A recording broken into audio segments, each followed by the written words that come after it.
Una sa lahat, unboxing ng kahong idineliver sa isang opisina, biglang sumabog. May nagliyab at may lumabas ding makapal na usok. Napatakbong babae habang ang isa tila nagulantang. Ang buong detalye kung din ang pagsabog na yan, abangan.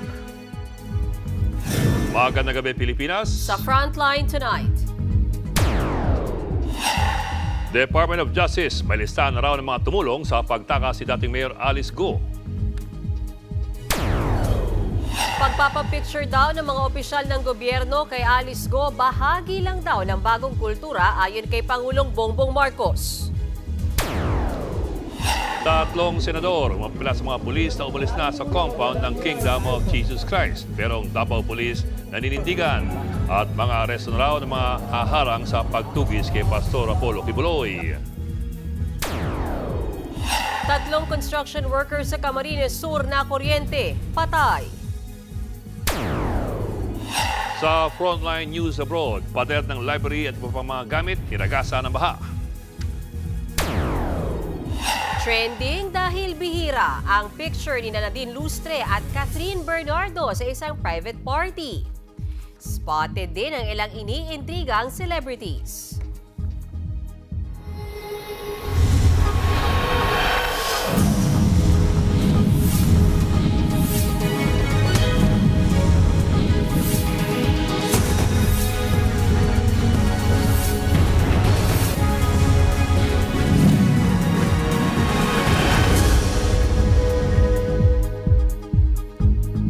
May lista na raw ang Department of Justice sa mga Pilipinong opisyal na tumulong umano kay dating Bamban Mayor Alice Go para makatakas ng Pilipinas. Bukod dyan, muli ring haharap sa Senado si Go at ayon sa mga senador, dapat ipaliwanag niya ang kanyang pagtatago, pagtakas at panluloko sa taong bayan. Narito ang aking report.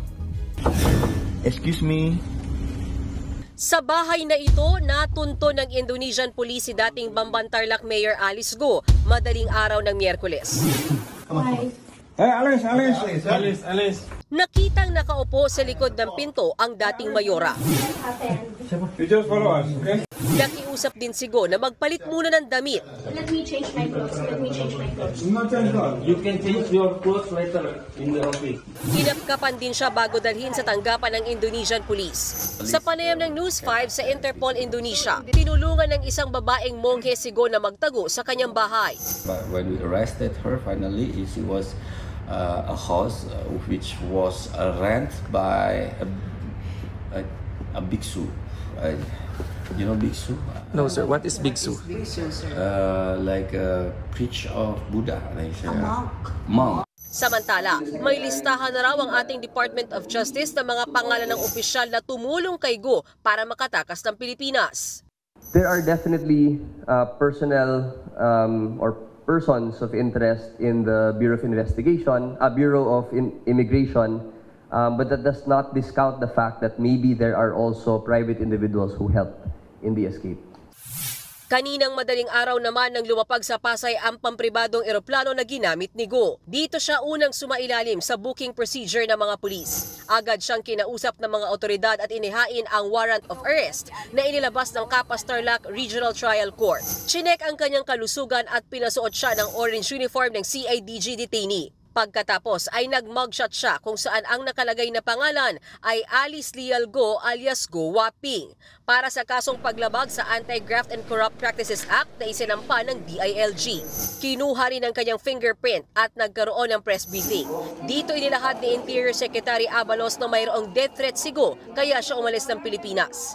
Kino-confirm ko po ang lahat po na sinabi po ni Secretary na meron po akong death threats po at humingi po ako ng tulong po sa kanila. Pagkatapos niyan, agad tumalikod sa media ang dating mayor habang tinatanong pa rin tungkol sa pakikipag-selfie sa Indonesia sa kabila ng hinaharap na kontrobersya. Kaya po ba medyo masaya po kayo sa mga pictures and yung mga nakikipag-selfie pa po sa inyo, lagi kayo nakasmile na parang less stress po kayo sa inyo pong sitwasyon?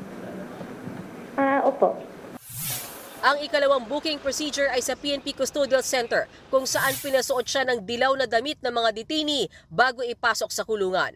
Pagkatapos niyan ay dinala naman si Go sa Capas Tarlac kung saan siya may arrest warrant para sa kasong graft. Balot ang mukha ng dating mayora at bantay sarado rin siya ng mga pulis. Paakyat sa opisina ng Regional Trial Court Branch 109.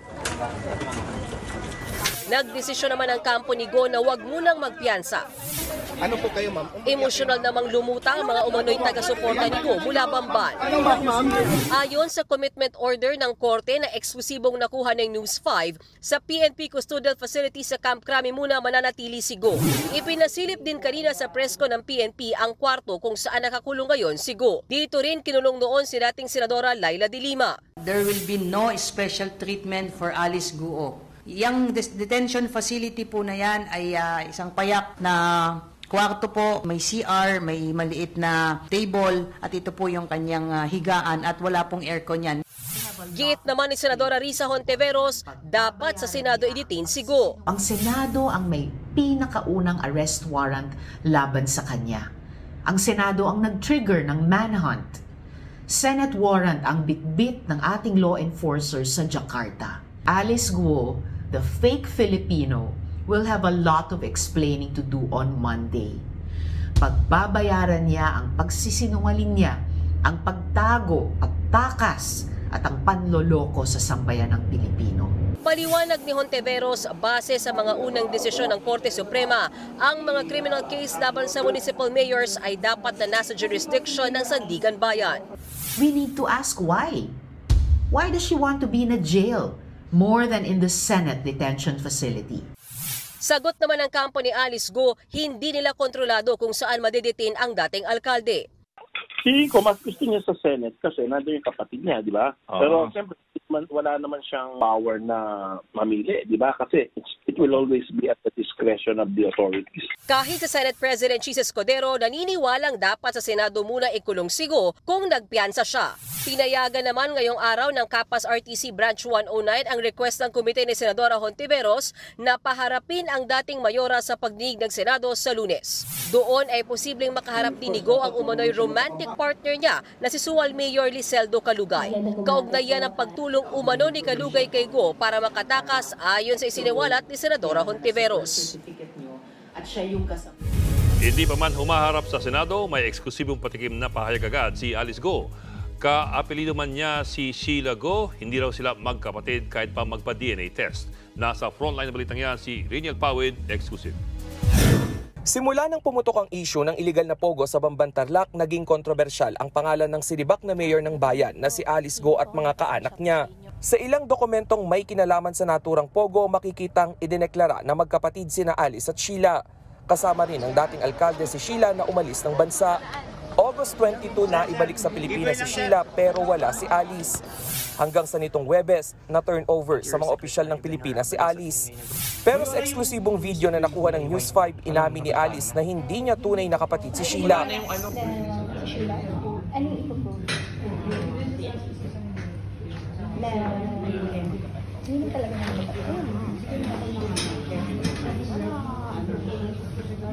Paalam lang ako sa lawyer, pero definitely walang nagod kami. Pero paalam lang ako. Kasi hindi ko rin alam kung paano handle sa kanya. Pero hindi talaga kami magkapatid.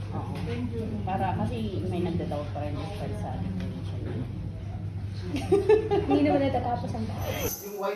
Sa pagdinig sa Senado noong nakaraang linggo na unang sinabi ni Sheila na hindi niya tunay na kapatid si Alice. Nakilala niya raw si Alice noong 17 o 18 taong gulang na siya. Hindi raw tunay na ama ni Sheila si John Zong Go o Angelito Go na ama ni Alice. Hindi kayo related? Hindi kayo tunay na magkapatid? Opo. Hindi kayo biological na magkapatid? Okay. Limitado man ang mga pahayag ng dating alkalde, nagbigay naman siya ng mensahe sa kanyang mga kababayan sa Bamban. Maraming salamat at mahal na mahal ko rin po ang mga kababayan ko. Saan? Sa Bamban po. Pero ang bagong liderato sa Bamban, tila inalis na ang anumang bakas ni Go na dating alkalde ng lugar. Ang pink na munisipyo noong panahon ni Go, puti na ngayon. Mayora yung munisipyo niyo kulay white na. Alam mo, nabaltaan mo na? Hindi pa po. Wala na yung pink. Oy. 3 linggong nagpalipat-lipat ng hotels dito sa Jakarta, Indonesia si dating Bamban Mayor Alice Go. Kinumpirma rin ng Bureau of Immigration na sa mga hindi kilalang hotel nag-book si Go, gamit na rin ang kanyang koneksyon sa mga lokal dito. Sabi pa ng ahensya, wala na rin dito sa Indonesia ang kapatid niyang si Wesley Go. Nagbabalita mula sa Frontline, Reniel Pawid, News 5. Viral ang mga litrato ni Alice Go kasama ang ilang opisyal ng gobyerno. All smile si Alice at naka-peace sign pa. Pero ayon kay Pangulong Bongbong Marcos, bahagi lang yan ng bagong kultura. Nasa frontline ng balitang yan si Maricel Halili. Bago pa naiuwi ng Pilipinas si Alice Go, nauna nang kumalat online ang mga litratong ito. Ang dating alkalde, all smiles pa sa loob ng sasakyan kasama ang ilang agent ng NBI at Bureau of Immigration. Sabi ng netizens, parang nasa field trip lang daw si Alice. Trending din ang kuhang ito ni ng Interior Secretary Benher Abalos at PNP Chief Romel Marbil kasama si Go. Kahit umani ng batikos, wala raw nakikitang mali sa mga larawang yan ang Pangulo. I think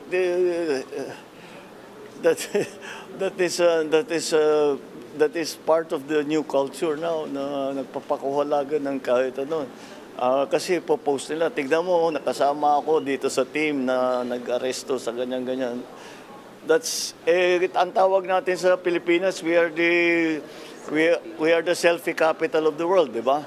Hindi nag-selfie, hindi mo naman pigilan ng tao na ngumiti. Depensa naman ni Secretary Abalos, walang selfie na nangyari. Bahagi lang daw ito ng documentation. Kinausap raw nila si Go matapos itong humingi ng tulong dahil sa umano'y mga death threats sa kanya. So we looked at the camera, tumingin kami.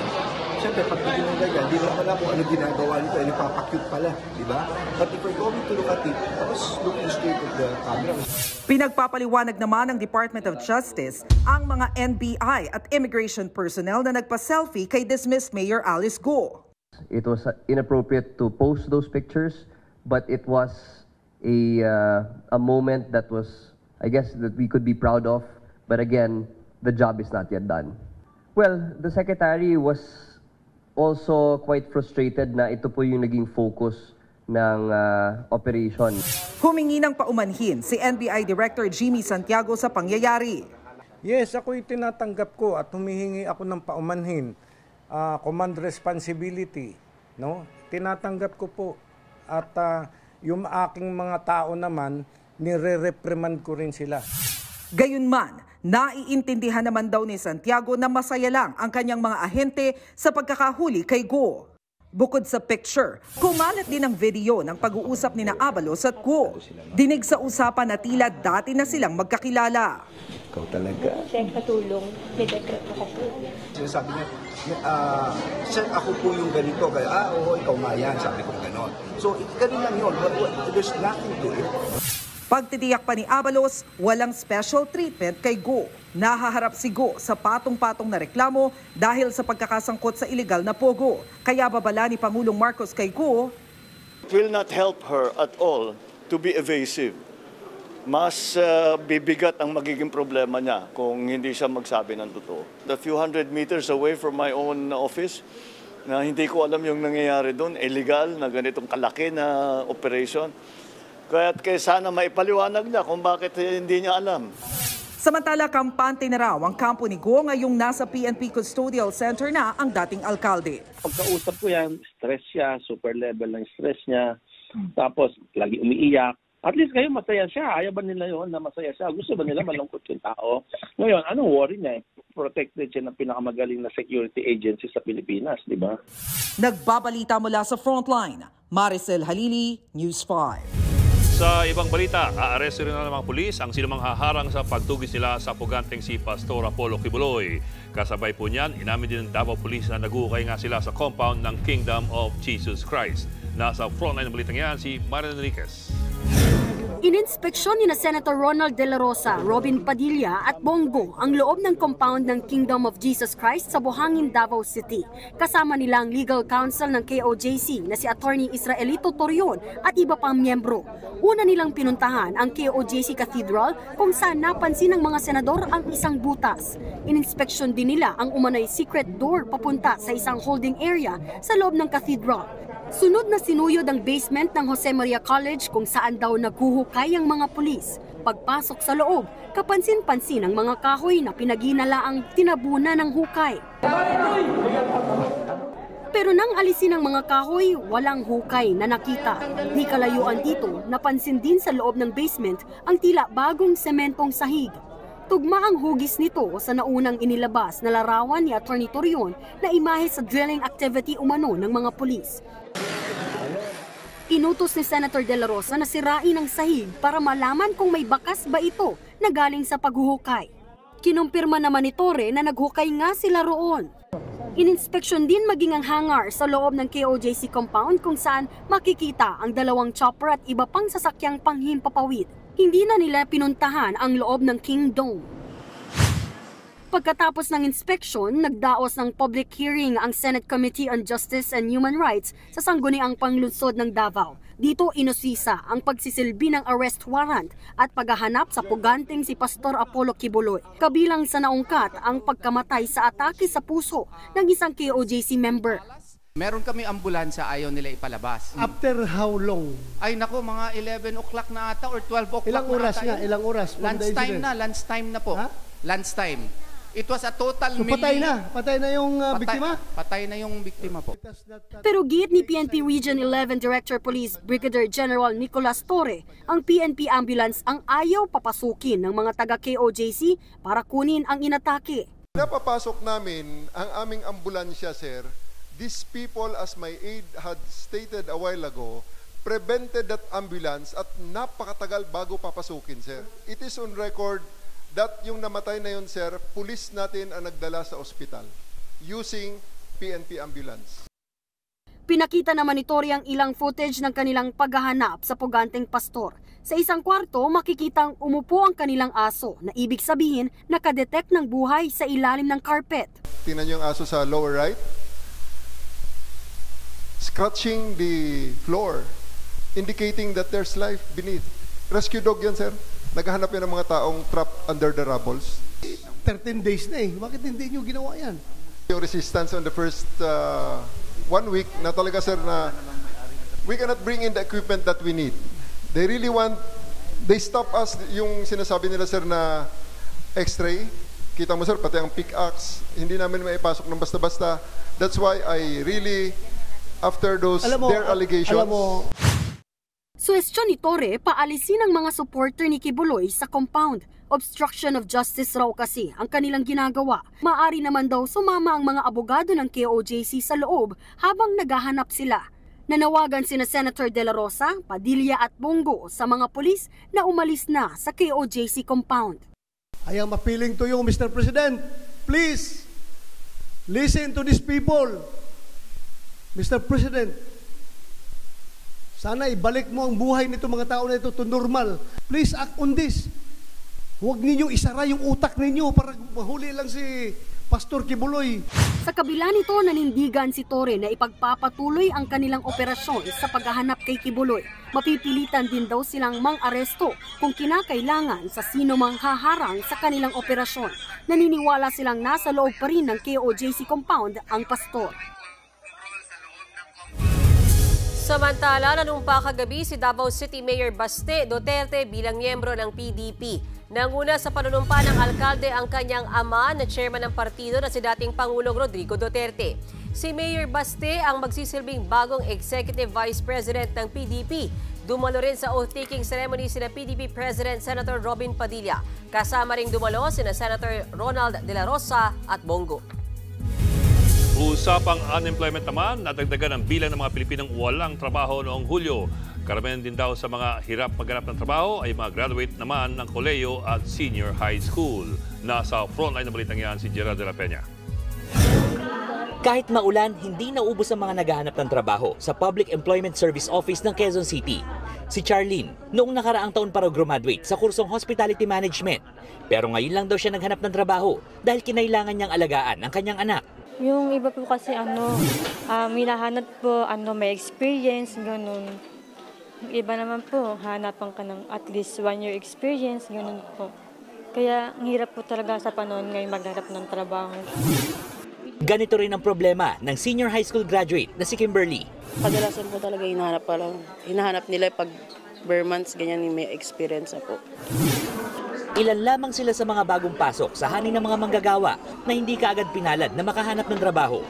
Sa pinakahuling tala ng Philippine Statistics Authority, umakyat sa 4.7% ang bilang ng mga Pilipinong edad 15 pataas na walang trabaho nitong Hulyo.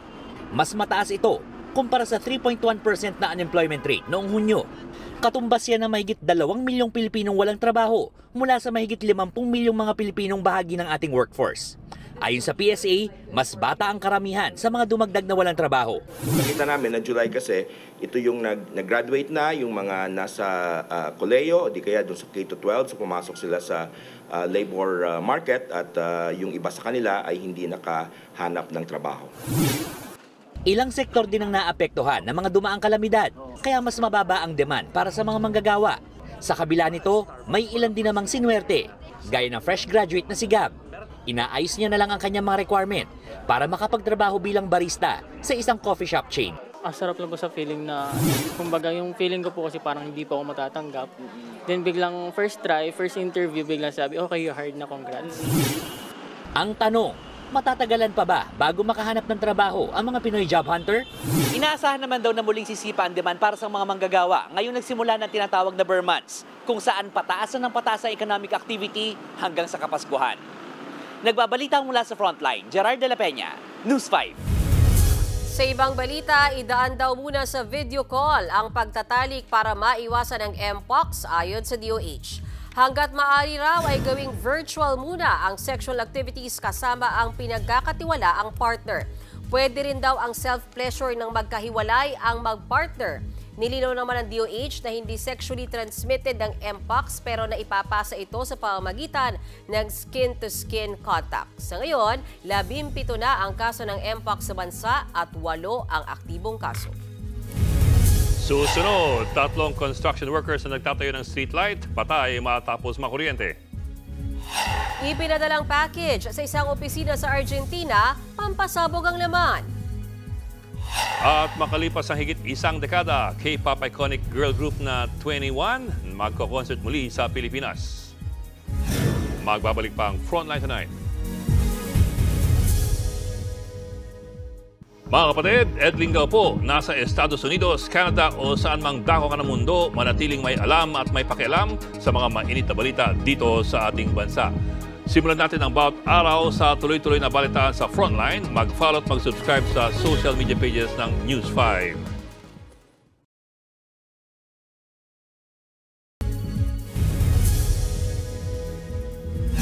Chismis ang sumira sa pagkakaibigan ng dalawang babae sa Cebu City. Nauwi pa yan sa pananaksak ng barbecue stick sa mukha. Nasa Frontline na balitang yan si John Roa. May uka at bakas ang sugat sa kaliwang pisngi ng 35 anyos sa si Jo Marie Buok. Nakuha niya yan matapos siyang saksakin ng barbecue stick. Nangyari yan noong Sabado habang nagtitinda ng barbecue sa palengke si Jo Marie. Bigla siyang dumaan at bumili ng bananak yun. Mura lang. Sa tingin ko, murag wala lang. Parang wala lang. Pero bigla niya akong sinaksak ng barbecue stick. Daw, balisit ako. Mariin namang itinanggi ng suspect ang paratang. Giit niya, singsing niya ang tumama sa pisngi ni Jo Marie nang sampalin niya ito. Tinatanong ko lang siya, huwag ka masyadong magmarites, yung ganyan. Hindi ko pa yung nampas sa kanya. Yung singsing ko yung ginanyan sa kanya, yung kamay ko lang nanukos kanya. Paliwanag ng suspect, galit siya kay Jo Marie dahil ipinagkakalat daw niyang may gusto siya sa asawa ng biktima. Tanong ko ng sisilos. Hindi ko alam, wala akong pakialam sa kanilang ano ba daw, may relasyon na daw kami. Sabi niya, may pagsilos talaga yan sa akin, sir. Pero si Jo Marie, pinabulaanan ang paratang na minamarites niya ang suspect. Si ay kung sinumutan ulit ko dahil ilailag sabot di ay. Natulang mo sa tagay na matay matabiya. Hindi na nagbigay ng panayam ang asawa ni Jo Marie pero itinanggi niyang may gusto siya sa suspect. Napag-alamang dating magkaibigan ang biktima at suspect pero nagkalamat yan dahil daw sa chismis. At ngayon, nauwi sila sa sakitan at demandahan. Nakadetain ang suspect sa Cebu City Police Office na maharap sa slight physical injury. Nagbabalita mula sa Frontline, John Arua, News 5. Patay ang 3 construction worker matapos makuryente sa Naga City, Camarines Sur. Ayon sa pulisya, habang itinatayo ang isang poste ng streetlight, bahagya itong natumba at dumikit sa live wire. Malapit lang ang mga construction workers sa mismong poste kaya napuruhan sila. Sugatan naman ang 2 nilang katrabaho. Iniimbestigahan pa yan. Isa sa mga pinaka-apektado ng pananalasa ng bagyong Enteng ang probinsya ng Rizal kung saan 12 ang napaulat na patay. Isa sa mga tinuturong dahilan ng pagbaha ay ang mga nakakalbong bundok. Nasa frontline ng balitang yan, Maricel Halili. Maingat na binabagtas ng mga motorista ang kalsadang ito sa Mekawayan, Bulacan. Mistulang ilog pa rin kasi ang ilang lugar doon dahil sa patuloy na pag-ulan. Ang mga rider na ito, hindi na sinakyan ang kanilang motor at hinawakan na lang habang naglalakad sa baha. Ang mga bahay naman sa Barangay Bangkal, napapalibutan na ng tubig. Hindi rin nakaligtas sa pananalasa ng baha ang probinsya ng Nueva Vizcaya. Sa bayan ng Kasibo, ilang tulay ang sinara dahil sa pag-apaw ng ilog. Hindi na rin madaanan ang Common Latar at Kanabuan Overflow Drift Bridge sa bayan ng Aritaw matapos ding malubog sa tubig. Apektado pa rin ang baha ang ilang bayan ng Pangasinan, gaya ng bayan ng Aguilar kung saan bantay sarado ang level ng tubig sa Agno River. Sa bayan ng Calasiao na umabot na sa critical level ang Sinukulan River. At sa Santa Barbara na isa sa mga bayang apektado ng pag-apaw ng naturang ilog. Ganyan din ang perwisyo sa mga residente sa Barangay Papaya sa Antipolo, Rizal. Malalim pa rin kasi ang baha. Isa ang Antipolo City sa pinaka-apektado ng pananalasa ng bagyong Enteng at hanging habagat. Kaya personal na binisita ni Pangulong Bongbong Marcos ang Antipolo para alamin ang pinsalang iniwan ng bagyo. Ipinakita ng Antipolo LGU sa Pangulo ang mga video ng pananalasa ng bagyo. Napansin ng Pangulo na maraming nasirang flood control sa Rizal. Mas mabuti raw magtayo ng barrier sa mga ilog. Yan daw ang ginagamit na flood control sa Europa. Sa aerial inspection noong Miyerkules, nakita rin niyang nakakalbo ng mga bundok. Kaya target ng DENR na makapagtanim ng 3 milyong puno sa loob ng 4 na taon. Sa huling datos ng Rizal PDRRMO, umakyat na sa 12 ang patay na naitala sa probinsya dahil sa pananalasa ng bagyong Enteng. Aabot na sa 344 million pesos ang pinsala ng bagyo sa infrastruktura at agrikultura. Nagbabalita mula sa Frontline, Maricel Halili, News 5.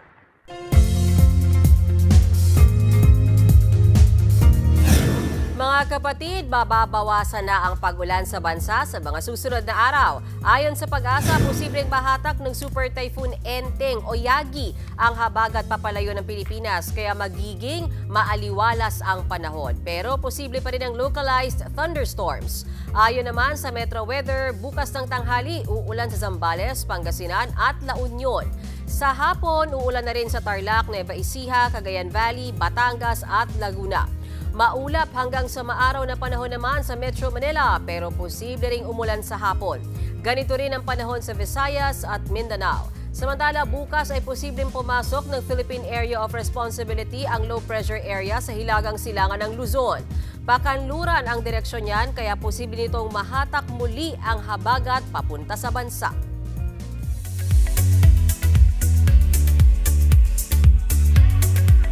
Showbiz Tonight na tayo. Inurong ng P-pop group na BGYO ang isinampa nilang cyber libel case sa isang racial galang. Sa kanilang pahayag, personal daw na nagsorry sa kanila ngayong araw si Rachel. Kaya bilang konsiderasyon sa kanyang pamilya, iaatras na raw nila ang reklamo. Pero nanindigan ang grupo na itutuloy pa rin nila ang mga isinampa nilang kaso sa iba pang individual. Sana raw ay maging aral ito kay Rachel at sa mga nagpapakalat na maling akusasyon. Naway makapagbigay rin daw ito ng inspirasyon sa mga biktima ng pambubuli na matuklasan nila ang kanilang halaga.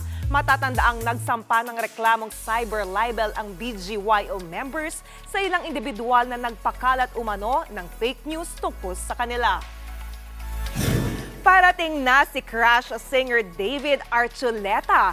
Magko-concert ulit siya sa Pilipinas. Pero bago yan, napa-throwback muna siya sa intense na eksena noong gumawa siya ng serye dito sa TV5. Nasa frontline ng balitang yan si Von Belinario.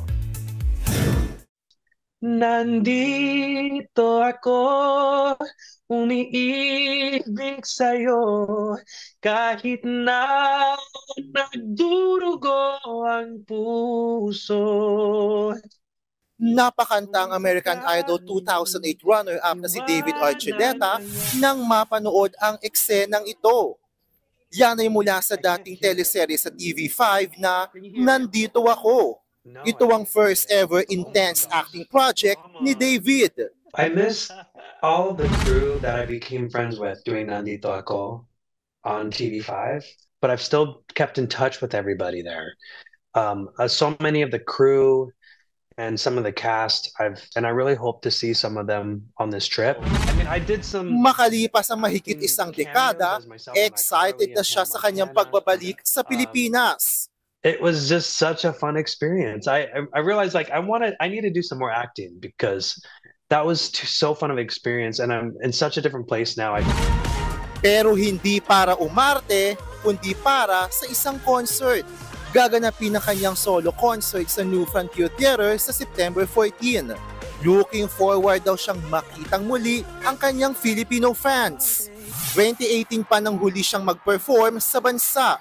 I'm excited to share this next chapter of David Archuleta with the Pinoy fans and yeah, just to see everybody again. I've made some good friends out in the Philippines and I've missed everyone.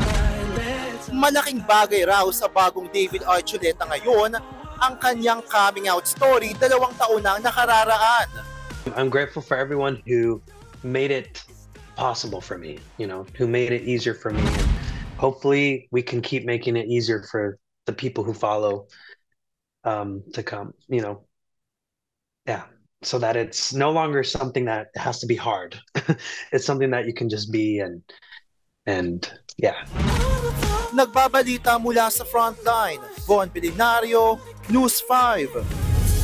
Susunod, parcel na ipinadala sa isang opisina sa Argentina, biglang sumabog.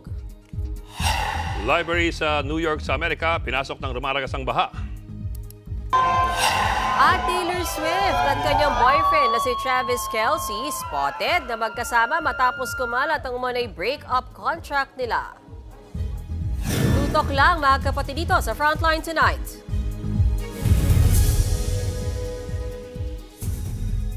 Mga kapatid, Mean Los Baños po. Nasa Europa o saan mang dako ka ng mundo, manatiling may alam at may pakialam sa mga maiinit na balita dito sa ating bansa. Simulan natin ang bawat araw sa tuloy-tuloy na balitaan sa Frontline. Mag-follow at mag-subscribe sa social media pages ng News 5.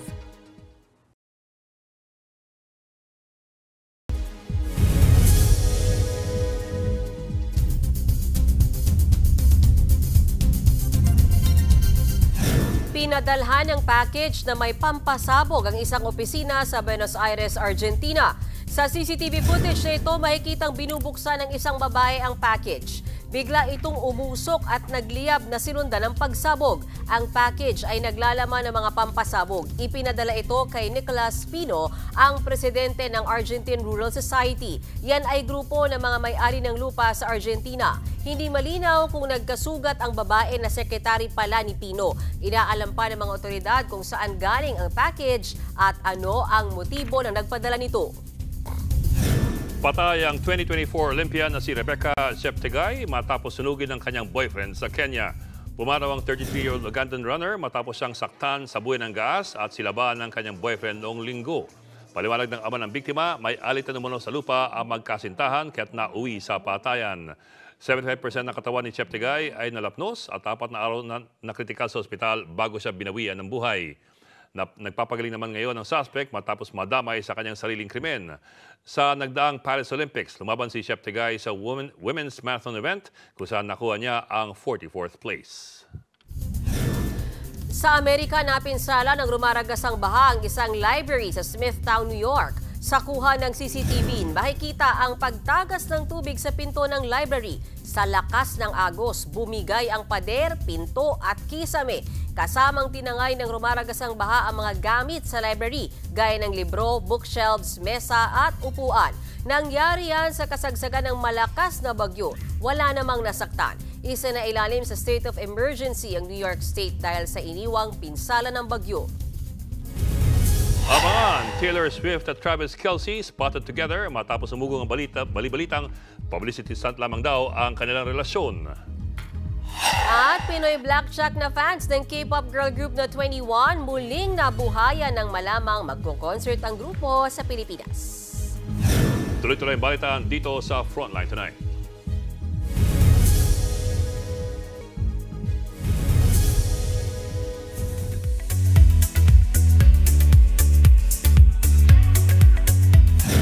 In a very rare moment, nagpicture together ang dalawang queen na sina Catherine Bernardo at Nadine Lustre sa isang private party.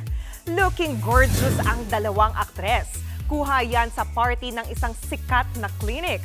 Spotted din ang mag-ex na sina Dominic Roque at Bea Alonzo. Nakiparte rin ang estranged wife ni Richard Gutierrez na si Sara Labati at ang rumored girlfriend ng aktor na si Barbie Imperial. Nariyan din sina Maricel Soriano, Heart Evangelista, Kylie Versosa, Sofia Andres, Sam Pinto at iba pang bigating artista. Eto pa, nais patang magkasama sina Taylor Swift at Travis Kelce kasunod ng rumor na gawa-gawa lang daw ang kanilang relasyon. Magka-holding hands silang naglalakad sa Arrowhead Stadium sa Missouri. Kuha yan sa mismong araw ng pagkapanalo ng team ni Travis na Kansas City Chiefs sa isang match. Nagtrending din yan matapos kumalat ang isang kontrata umano ng PR company na full scope na public stunt lang ang kanilang relasyon. Doon, nakasulat na magbe-break na this month sina Taylor at Travis. Pero sabi ng naturang PR firm, hindi totoo ang nasa kontrata at hindi rin sa kanila yon galing. No comment pa dyan si Taylor pero gagawa raw ng legal na hakbang ang team ni Travis. Matapos ang higit isang dekada, babalik sa Pilipinas ang OG K-pop girl group na 21. Inanunsyo nila yan sa kanilang Instagram na sa November 16 ang Manila stop ng kanilang reunion tour. Huling nag-concert ang grupo sa bansa noong 2014, 2 taon na bago sila ma-disband. Kilala ang 21 sa kanilang iconic hits gaya ng Fire, I Am, The Best, at I Don't Care. Samantala, pasabog naman ang latest collab ng Blackpink member na si Lisa sa TikTok. Ang latest na kumasa sa New Woman Dance Challenge ay walang iba kundi ang SHINee member na si Taemin. Sinayaw ng dalawang K-pop idol ang TikTok steps sa kantang New Woman ni Lisa featuring Rosalia. Mayroon ng mahigit 11 million views at 3 million likes ang kanilang collab video sa TikTok.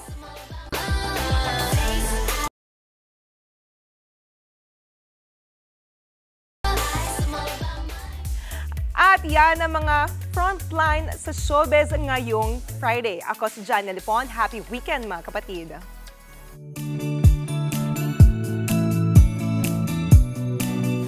At para naman sa ating pabaong pampa-good night, aliw na aliw ang isang pa-contest sa paaralan sa Ormoc City, Leyte. Ang mga nakisali kamukha raw ng ilang kilalang personalidad. Isa na riyan ng dating mayor ng Bamban-Tarlac na si Alice Go. Game na game siyang kumakaway sa mga nanonood. Sumali rin ang kahawig raw ni dating Pangulong Rodrigo Duterte. May mga gumanap pang bodyguard niya. Hindi rin nagpahuli ang kamukha ng two-time gold medalist si Carlos Yulo. Nagpakita pa siya ng kanyang gymnastics move. Sumali rin sa contest ang mga kamukha ng ilang celebrities at mga bayaning Pilipino. Yung kay Alice ko kulang eh. Paano kulang? Anong kulang? Dapat pinaka-uniforming nagpa-picture. Police. Nakabang. Biyernes na. It's a Friday. Pahinga na tayo. Hindi na lang. Tawa dyan. Wala lang, sir. Very demure. Nonchalant. Yan po ang 45 dito mag-iwas malagang headlines. Balitan at diskusyon para sa paghubog ng matalinong opinyon. Kami yung kasangga sa pagbabalita. Ako po si Mayan Los Baños. Ako na po si Ed Linggao. Hanggang sa Lunes mga kapatid. Magandang gabi.